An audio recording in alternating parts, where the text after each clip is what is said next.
Well, what is going on, everybody? Welcome, everybody, into the Overreaction Buffalo Sports Show on the Overreaction Sports Network. My name is Joe Miller, sitting alongside my co-host for this episode, Jerry Ostrowski. Welcome to everybody.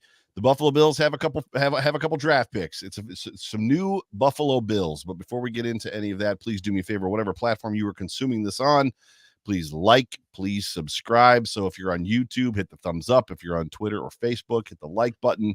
Whatever platform that you might, from a podcast standpoint, you might be watching this on or listening to this on, please subscribe to us so you can get all of our content. I'm getting rave reviews. I just got off of another show, and they were going on and on about how they haven't missed an episode of the stuff that we're doing, which is awesome. Yeah, I'm waiting for something to fill in here, but we got two new Buffalo Bills. Cole Bishop was just drafted, a safety out of Utah. And then we know that Keon Coleman, much to everybody's surprise, was drafted with the 33rd overall pick, the first pick in this round. Welcome to everybody that is joining us. Everybody that's in the comments section. If you're not on YouTube currently, jump over to YouTube. Great community, great content over there. But Jerry, before we jumped on air, you were like, I told everybody. What did you tell us? When we went over our top three needs on this football team the other day, my first need was actually safety. Right. Second was wide receiver. Right. Third, I went interior offensive line, specifically center. But I could also see a need for edge. What do the Bills do with their two picks in the second round? They go wide receiver first with Keon Coleman from Florida State. Bishop, not a lot of people know who he is. Okay, I don't. He played at Utah. Right. So he's a West Coast guy. He plays late at night, okay? He plays in conferences that a lot of people on the East Coast don't know about. Right. 6'2", 206, 40-yard dash of 4.45, vertical of 39 inches, a broad jump of 10 feet 4 inches. 39 and 10 feet 4 inches. Why is that important? Strength and explosiveness, okay? Right. 6'2", 206 sitting back at safety. This is a hammer, okay? This is a hammer. This is the kind of guy that I like at safety. Right. And if you want to look at him and what he's probably going to fill in our defense, this is probably the Jordan Poyer guy. Right. The guy that's going to come up into the box. Come downhill and tackle. Come downhill and tackle. He's going to be a guy that fills behind linebackers.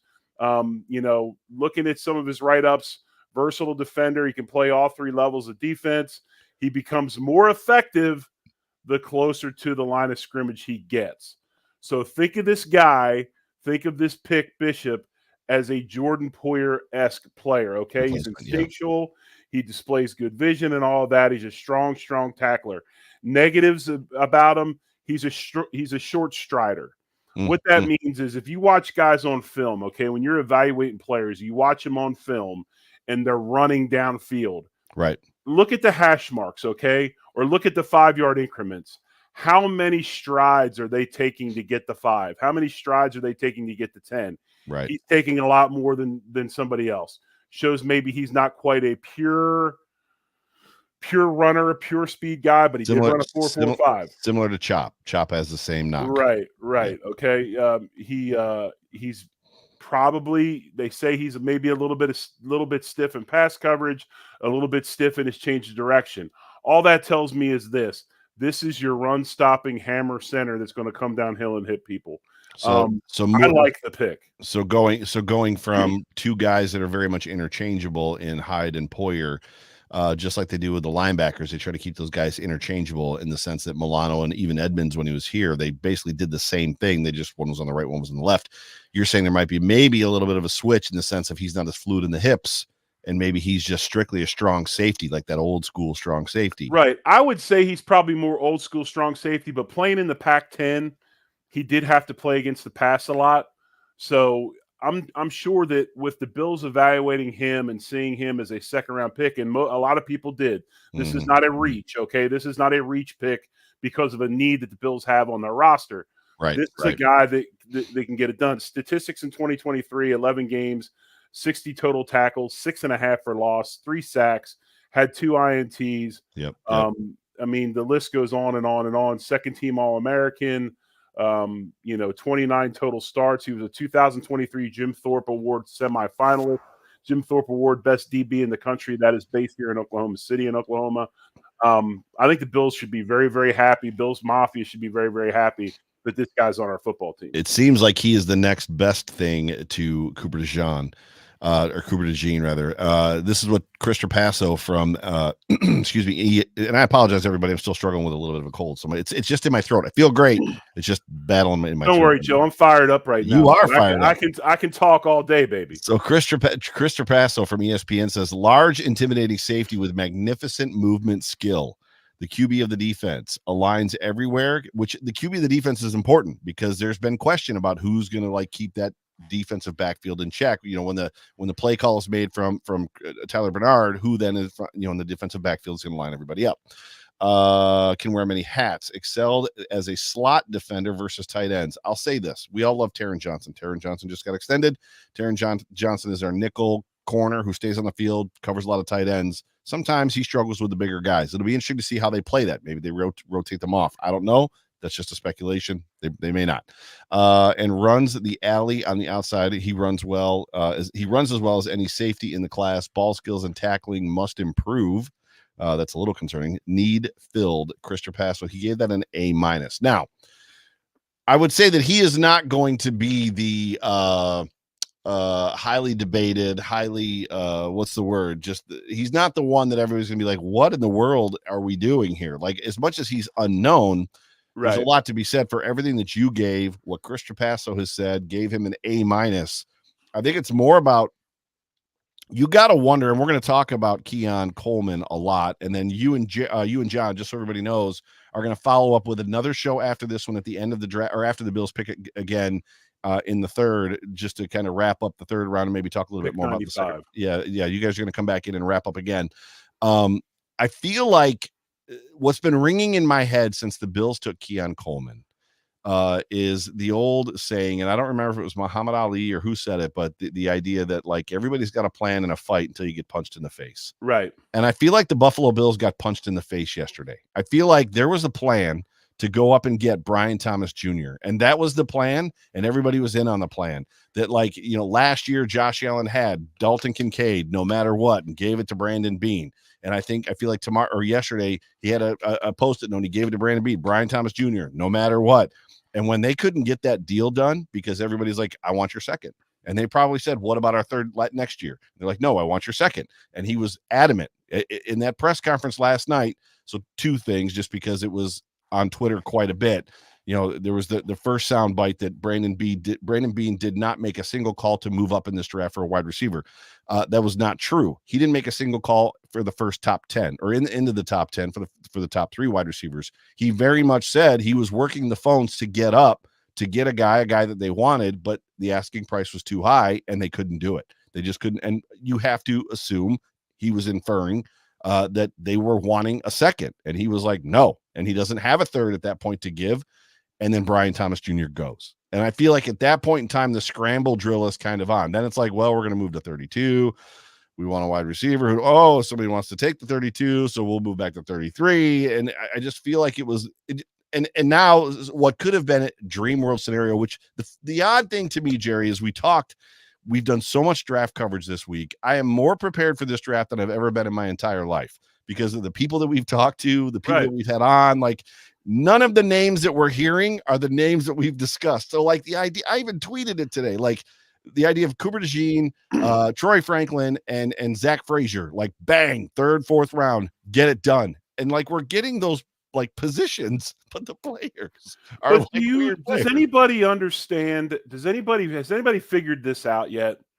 Okay, Bills coveted Brian Thomas Jr., needed to trade up to get him. Yes. He didn't go till 22, folks. Yeah, correct. And when he went at 22, Jacksonville traded up to get him. So he was still on the board and still moving towards Buffalo. Yep. Then everybody's like, oh, it's going to be DeJean. DeJean doesn't go till partway through the top half of the second. Yeah, everybody today, if you watch Twitter today, everybody's talking about who? They're all talking about A.D. Mitchell.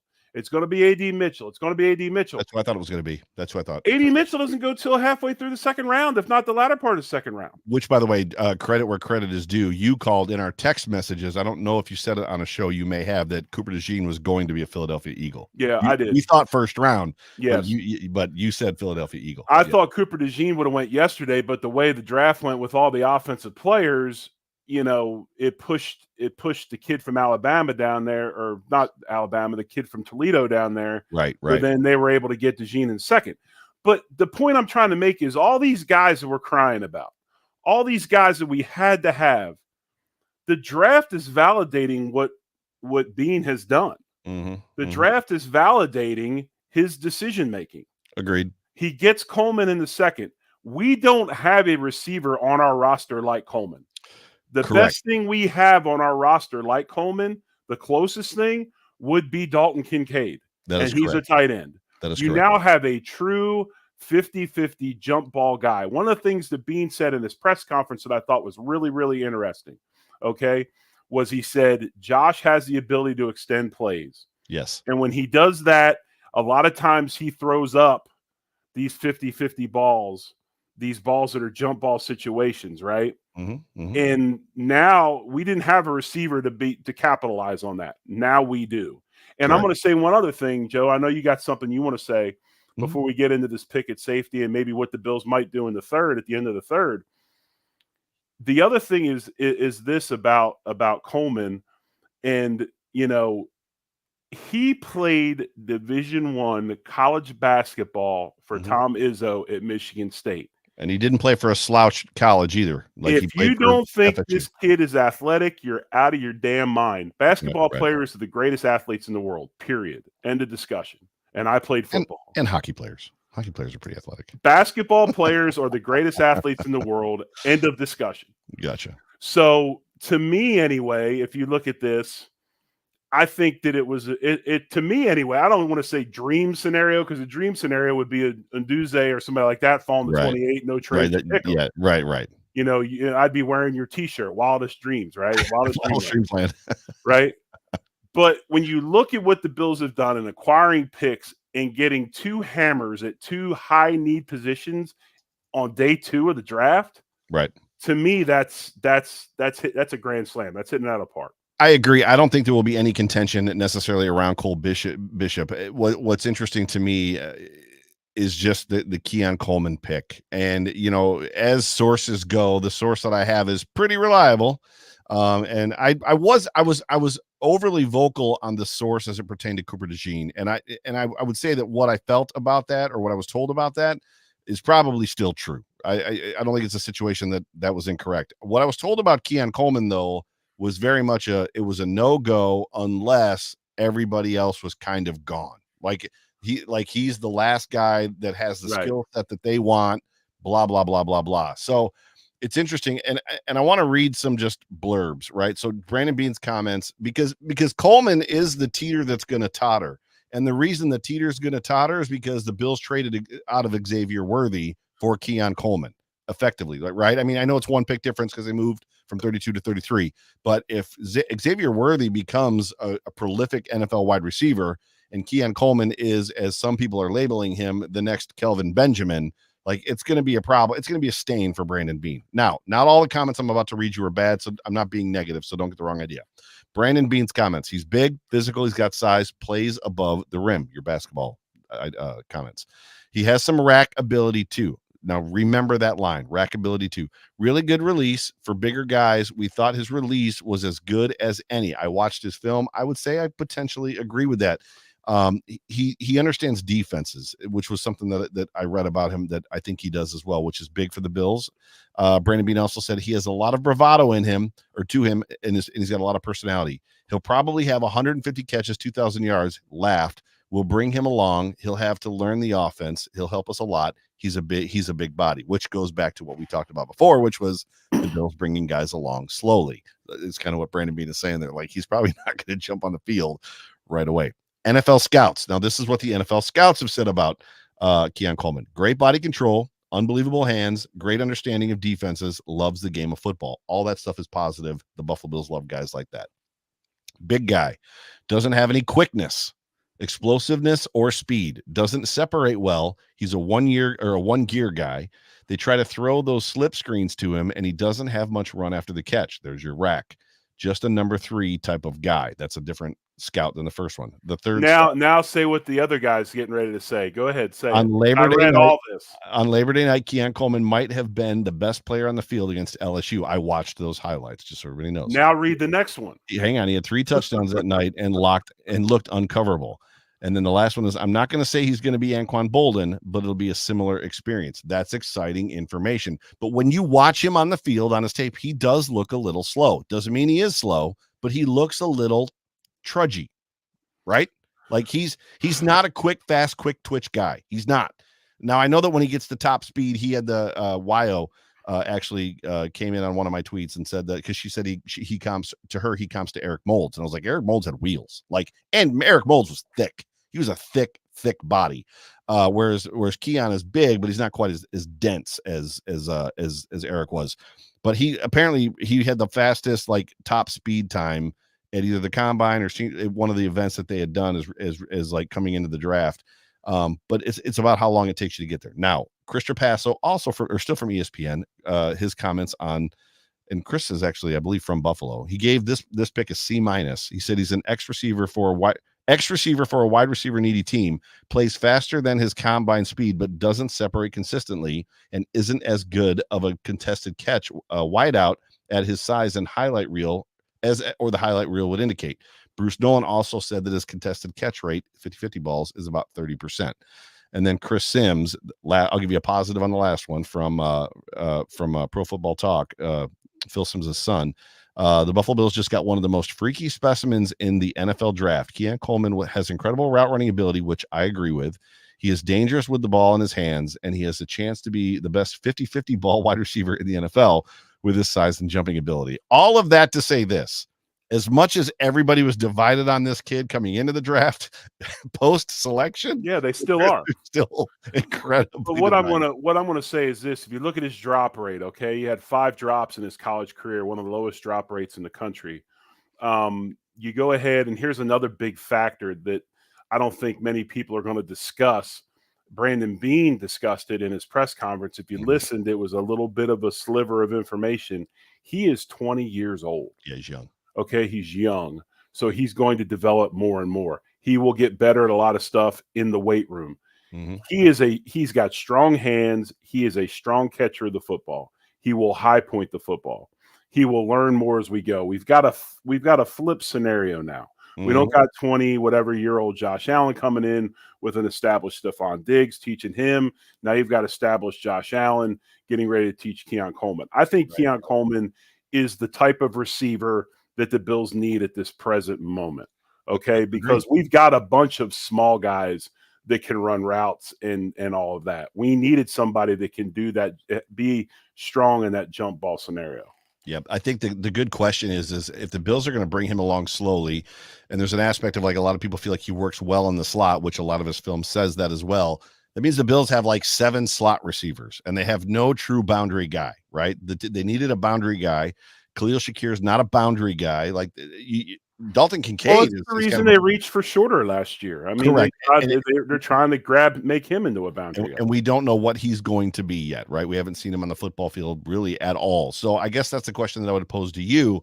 You're rolling these guys out there, first game of the season. Where do you see guys playing? Is it going to be a hodgepodge? Everybody can go anywhere, any guy, anywhere, or is it going to be more of a you're here, you're here, you're here, and you're here? I think receivers have to be multifaceted. I think they have to play multiple positions. And you know me, I've preached this since we've been on the show. I hate wide receiver 1, 2, 3. I hate saying a guy is a slot. I hate saying a guy is an X. I hate saying if that helps the fan base understand maybe the skill set of the player or body type, okay, that's fine. Because, that can make things easier. But you've got to go ahead, and I think Brady will continue to do what he has done, which is he has put his guys in positions to be successful. It's not always in the position that they are listed as. We've seen that with James Cook. So I think that Coleman will come along. I think Coleman probably at 20 years of age and hearing some of the things we've heard and the fact that everybody is so split down the middle, he probably needs to mature a little bit. not just mentally, but physically. I would probably And agree. he will get there. But what I will say is nobody, and this is really, really important, nobody has ever questioned whether he loves football or not. Every person that talks about him talks about his love for the game of football, which tells me he's going to go out and he's going to do the things he needs to do to get better. I like the pick. I like it at 33. I think it was good for the Bills. I do have to address one thing though. Sure. I hate to tell my man Raymond Grimley this, but I am a rugby fan. Okay. I watch rugby. I'm a devotee of the Six Nations. Okay. Just ended about a month ago. He says that rugby players are way better athletes than basketball players. Raymond, you're out of your damn mind. Okay. Other than maybe the fly half or the scrum half, it's not even close. And if they were that good of athletes, there'd be more of them playing in America because there's more money over here in football. They'd be playing American football and not rugby. So we've got an offensive lineman that plays for the Eagles. I believe the fly half or scrum half from Wales this year is getting a tryout with the whole rugby to U.S. football thing they've got going on with the Kansas City Chiefs. So, Raymond, whenever you want to speak and talk about rugby, I'm here for you. So just hit me up on Twitter or X or whatever you want to call it, and we'll talk about it. But you can't tell me that they're better athletes than LeBron, and no, sorry, ain't going to happen. Ain't letting you go in with that. But okay, let's go back to the show. Well then, we'll look real quick to the third round, and then we'll get everybody out of here. But before we do that, just a reminder to everybody that's watching, listening to us live right now. Jerry and John are going to come back on. Are you going to come on after the last pick, or yeah, we're going to come on right at just like this time. We're going to come in right after 95. Gotcha. Okay. I guess now the fight is: do you go ahead and do you take best available player? Do you address your need at the edge rush position? Edge is the problem. Defensive tackle, there's not many of them, and there was a run on them in the second, so that area is probably lean. Do you go ahead and jump in and grab another wideout because they are going to pick multiple wideouts this draft, and then of course the other to me glaring need is another center, another guy that can snap the ball that has experience. So round 3 should be interesting. We're gonna have to wait a while till the second to last pick, but John and I will be back here on Overreaction Buffalo. We'll be on YouTube, and of course, if you're listening on Facebook, Twitter, you can hop over to YouTube and get in the comments, like my man who tried to tell me that rugby players are more athletic than basketball players, and join the show. So just so everybody knows as well, the Bills have 1, 2, 3, 4. They have 4 fifth-round picks, a 6th and a 7th, and then obviously a 4th. And I would be surprised if they don't find their way back into the 3rd somehow. Right. So you might actually take 95 and trade it up. Yeah, you might be talking about 2 players, right? Or move up, take 95 and move up. But do you have an inkling, an idea of where they're going to go with that pick? Do you think it's going to be more edge, which is what I think too? Well, possibly. If the guy they want is there. I think it's going to be between those 3. I think it's going to be between 3 positions. It's going to be between wide receiver, center, and edge. And I think they're going to take the best guy available at one of those 3 and then try to address the other needs in day 3 of the draft. But, we talked about it right off the bat because the pick was made just before he came on. Mm-hmm. The Bishop pick I love. I absolutely love safeties that put fear in receivers going across the middle, and he seems to be one of those guys. Yeah, there's a weird tweet from Chris Sims as well about Cole Bishop, but which is what I don't want to address it. You can, I'll send it to you. But it's not that everybody won't look it up on their own. I just don't want to address it on the show. Okay. But yeah. So everybody, so we're gonna keep this one short because you got another one coming. Please stick around. I know all of you are gonna probably be awake for the rest of the draft, but stick around for Jerry and John. Sometime near the end of the 3rd round, they're gonna come back at you. Exciting so far. It's going to be exciting to see how they wrap this whole thing up. In my opinion, I tweeted that out a little while ago. It's interesting that it's not gone. It's gone the way that we thought, safety, wide receiver, just not the people or the direction necessarily, like where the picks came. But some good players are still out there for the Bills to be had. But yeah, any final comments before I get us out of here? No, I'm excited the way this thing is going. I think that Brandon Beane's doing a hell of a job acquiring picks, moving around to get guys that fill glaring holes in the roster. And the first 2 picks are not a surprise.